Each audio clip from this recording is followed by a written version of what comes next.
नमस्कार दोस्तों। इस वीडियो में हम बात करेंगे कि अफ़गानिस्तान में अमेरिका के सैनिकों के जाने के बाद वहाँ क्या हालत होंगे और अफ़गानिस्तान में कितने दिनों में तालिबान का कब्जा हो जाएगा।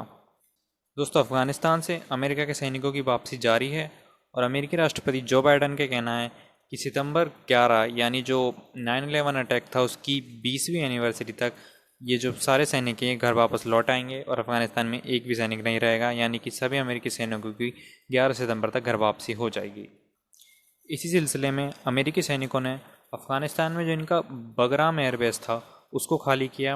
और इंटरेस्टिंग बात यह भी बताई जाती है कि जब ये एयरबेस खाली करके आ रहे थे और जो अपनी रवानगी कर रहे थे, तब इन्होंने इवन अफ़गान जो फ़ौजी थे उनको भी इन्फॉर्म नहीं किया और रात में ये बिना इन्फॉर्म किए ही अमेरिका वापस रवाना हो गए।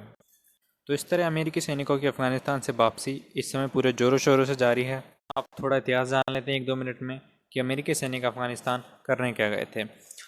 दोस्तों, 11 सितंबर 2001 को अमेरिका में भीषण टेररिस्ट अटैक होता है और इस हमले के कुछ हफ्तों बाद अमेरिका के उस समय के राष्ट्रपति जॉर्ज डब्ल्यू बुश अफगानिस्तान पर युद्ध की घोषणा करते हैं।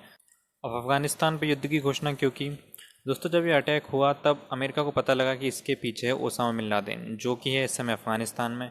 तो अमेरिका ने अफगानिस्तान से कहा कि हमें ओसामा बिन लादेन को सौंपिए, लेकिन उस समय थी अफगानिस्तान में तालिबान की सरकार। उन्होंने कहा नहीं नहीं, हम नहीं सौंपेंगे, हमारा दोस्त है, ऐसे कैसे हम सौंप दें। तो अमेरिका के राष्ट्रपति जॉर्ज बुश ने अफ़गानिस्तान पर युद्ध की घोषणा की और अमेरिका की सेनाएं अफ़गानिस्तान गई और इन्होंने कुछ ही हफ्तों में तालिबान को सत्ता से उखाड़ फेंका और वहां पर एक ट्रांजिशनल गवर्नमेंट इस्टेब्लिश कर दी।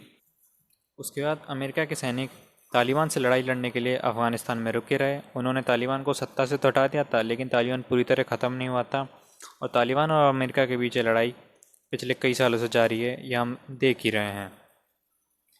लेकिन अब 20 साल बाद अमेरिकी जनता के बढ़ते दबाव के कारण अमेरिकी जनता ये पूछ रही कि हमारे जो युवा बच्चे हैं वो यहाँ अफ़गानिस्तान में क्यों मर रहे हैं, हम वहाँ कर क्या रहे हैं, यह हमारी लड़ाई तो है नहीं, हम इसे क्यों लड़ रहे हैं। तो अब अमेरिका अपने सैनिकों की लगातार वापसी करा रहा है। तो एक तरह से कह सकते हैं कि अब 20 साल बाद अमेरिका ने अपने सैनिक वहाँ से पूरी तरह विड्रॉ कर लिए हैं, या कह सकते हैं कि अफ़गानिस्तान से अपने हाथ वापस खींच लिए हैं। तो अब बात करते हैं अमेरिकी सैनिकों के जाने के बाद अफ़गानिस्तान में होने क्या वाला है। तो दोस्तों, 3 चीज़ें हो सकती हैं। पहला कि तालिबान और अफ़गान गवर्नमेंट एक पावर शेयरिंग एग्रीमेंट साइन कर लें, कि इस तरह का एक एग्रीमेंट साइन कर ले कि यहाँ यहाँ तुम शासन करो, यहाँ यहाँ हम शासन करेंगे, ये इन चीज़ों पर अधिकार तुम्हारा होगा, इन चीज़ों पर अधिकार हमारा होगा, और इस तरह अफ़गानिस्तान का जो है शासन किया जाए। और दूसरा पॉइंट ये है कि लड़ाई इसी तरह जारी रहे। अफ़गान गवर्नमेंट जो कि वेस्ट द्वारा ट्रेन की गई है, पश्चिमी देशों द्वारा ट्रेन की गई है, जो जिनके लड़ाके इंग्लैंड अमेरिका आदि इन देशों द्वारा ट्रेन किए गए हैं, ये अफ़गानिस्तान से इसी तरह लड़ते रहें। और जो की सिटीज़ हैं अफ़गानिस्तान के, जो बड़े बड़े शहर हैं, उन पे अफ़गान गवर्नमेंट अपना नियंत्रण इसी तरह बनाए रखे। और जो बाकी जो अफ़गानिस्तान का कंट्री साइड है, कंट्री साइड यानी कि जो अफ़गानिस्तान के गांव हैं, छोटे कस्बे हैं, इन पे तालिबान का नियंत्रण बना रहे और लड़ाई इसी तरह चलती रहे। और तीसरा और सबसे ख़तरनाक सिनेरियो कि तालिबान पूरी तरह पूरे देश पर कब्जा कर ले। और इस समय लग रहा है कि ये जो तीसरा सिनेरियो है यही एक रियलिटी बनने वाला, क्योंकि जिस तरह से तालिबान एक के बाद एक डिस्ट्रिक्ट पर कब्जा करता जा रहा है, इस तरह लग रहा है कि जल्दी पूरे अफ़गानिस्तान पर इनका कब्जा हो जाएगा। और कुछ दिन पहले इन्होंने कहा कि हमारा 85% ऑफ अफ़गानिस्तान पर कब्जा हो चुका है। और ईरान और तुर्कमेनिस्तान से जो बॉर्डर लगता है, जो काफ़ी महत्वपूर्ण बॉर्डर है, उस पर भी हमारा कब्जा हो चुका है। और अफ़गान सैनिक जो कि अब लड़ाई हार रहे हैं, इन्होंने क्या किया, इन्होंने भागना शुरू कर दिया है तजिकिस्तान की तरफ। तजिकिस्तान इनका पड़ोसी देश है। जान बचाकर अफ़गानिस्तान के सैनिक तजिकिस्तान और बाकी पड़ोसी देशों की तरफ भाग रहे हैं। और अब तालिबान जब जैसे जैसे तालिबान का कंट्रोल होता जा रहा है, तो इसका असर भी दिखने लग गया है।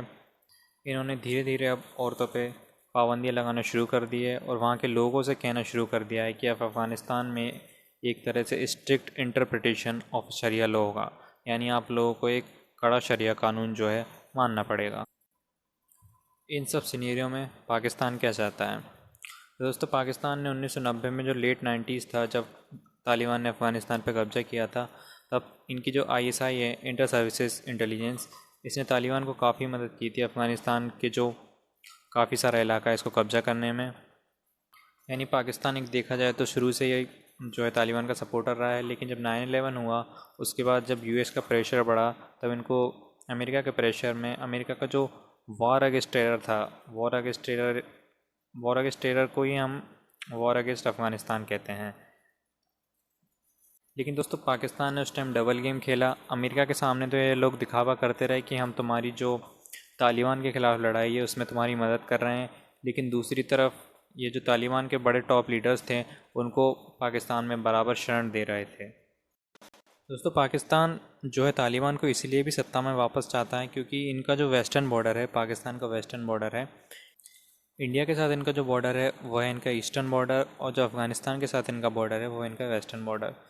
तो इनका जो वेस्टर्न बॉर्डर है उस पर इनकी समस्याएं चलती रहती हैं क्योंकि अफ़गानिस्तान की सरकार से इनकी बनती नहीं है, अफ़गानिस्तान की सरकार और पाकिस्तान की सरकार की बनती नहीं है। तो ये चाहते हैं कि अगर तालिबान की सरकार अफ़गानिस्तान में आ गई, फिर इनके पसंद की सरकार अफ़गानिस्तान में हो जाएगी, तो इनके वेस्टर्न बॉर्डर पर जो घुसपैठ और अन्य समस्याएं चलती रहती हैं यह जो है एक तरह से ख़त्म हो जाएगी। एक रीज़न यह भी है कि पाकिस्तान जो है तालिबान को अफ़गानिस्तान में वापस से चाहता है। लेकिन अगर एक हिंसक टेक ओवर होता है, यानी अफ़गानिस्तान में तालिबान ने लोगों की ज़्यादा मारपीट की, लोगों को ज़्यादा सताया, तो काफ़ी भारी संख्या में रेफ्यूजीज़ जो हैं पाकिस्तान की तरफ भागेंगे, यानी काफ़ी भारी संख्या में रेफ्यूजीज़ जो हैं पाकिस्तान की तरफ आएंगे और पाकिस्तान में एक रेफ्यूजी क्राइसिस खड़ी हो जाएगी, जैसा कि 1990 में हुआ था जब पाकिस्तान में भारी संख्या में अफ़गानिस्तान के रेफ्यूजीज़ आ गए थे और पाकिस्तान के सामने एक दिक्कत खड़ी हो गई। एक दिक्कत पाकिस्तान के सामने यह भी है कि पिछली बार की तरह कहीं इस बार भी तहरीक तालिबान पाकिस्तान जैसे एंटी पाकिस्तान टेरर ग्रुप्स ना खड़े हो जाएं। पिछली बार हुआ ये दोस्तों कि पाकिस्तान ने कई सारे जो तालिबान के लीडर्स थे उन्हें शरण दी, तो इन सारे नेताओं ने मिलकर और कई छोटे छोटे ग्रुप्स ने मिलकर पाकिस्तान में एक तहरीक तालिबान पाकिस्तान नाम से संगठन बना लिया। तो इस संगठन ने मांग की कि हमें पाकिस्तान में भी जो है शरिया लॉ इम्प्लीमेंट करना है अफ़गानिस्तान की तरह, लेकिन पाकिस्तान की सरकार ने इसके लिए मना कर दिया। उन्होंने कहा कि हमें अपने देश में शरिया लॉ एम्प्लॉय नहीं करना, हमारे देश के लोगों को थोड़ी आज़ादी पसंद है। तो इस कारण तहरीक तालिबान पाकिस्तान और पाकिस्तान गवर्नमेंट एक दूसरे के आमने सामने आ गए और तहरीक तालिबान पाकिस्तान ने फिर पाकिस्तान में आतंकवादी हमले शुरू किए और अब तक इस संगठन ने इतने लोगों की जान ली है जिनकी कोई गिनती करना ही मुश्किल है। एक और कारण यह है दोस्तों कि जिस कारण से पाकिस्तान जो है अफ़गानिस्तान में तालिबान की वापसी चाहता है, ये लोग चाहते हैं कि अगर अफ़गानिस्तान में तालिबान का कब्जा हो गया, फिर अमेरिका को जो तालिबान के ख़िलाफ़ जो भी लड़ाई लड़नी है उसमें पाकिस्तान की धरती अमेरिका के लिए काफ़ी इम्पोर्टेंट हो जाती है। तो ये अमेरिका की जो तालिबान के ख़िलाफ़ लड़ाई है उसमें अमेरिका को यह कहेंगे कि हम तुम्हारा तभी साथ देंगे जब तुम हमें कुछ पैसा दो या फिर थोड़े वीपन सप्लाई करो। तो इस तरह से अमेरिका से कभी पैसे मांगेंगे, कभी वीपन्स मांगेंगे कि हम तुम्हारा तभी साथ देंगे तब तुम हमें इस तरह की ये चीज़ प्रोवाइड करोगे। इस तरह से ये चाहते हैं कि इस तरह से फिर अमेरिका को भी ब्लैकमेल करें तालिबान के ख़िलाफ़ लड़ाई में उनका साथ देने के लिए। तो पाकिस्तान की एक स्ट्रेटजी यह भी है। तो दोस्तों आगे क्या होगा ये तो भविष्य बताएगा। तो जिस तरह से आप ये डेली मेल की खबर देख सकते हैं कि तालिबान के जो स्पोक पर्सन है वह कह रहे हैं कि जब अफ़गानिस्तान में शरिया लॉ वापस आ जाएगा तो अफ़गानिस्तान में जो गे मैंस हैं, यानी जो अफ़गानिस्तान में गेज़ हैं, उनको हम चुन चुन कर मारेंगे। तो किस तरह से अफ़गानिस्तान के लोगों का भविष्य होने जा रहा है इससे आप अंदाज़ा लगा सकते हैं। तो अफ़गानिस्तान के लोगों के लिए हम एक तरह से भगवान से दुआ ही कर सकते हैं कि इन पे कम से कम अत्याचार हो। तो दोस्तों ये था हमारा एनालिसिस कि अफ़गानिस्तान में अमेरिकी सैनिकों की वापसी के बाद क्या हालत बनने जा रहे हैं। If you like the video then don't forget to subscribe.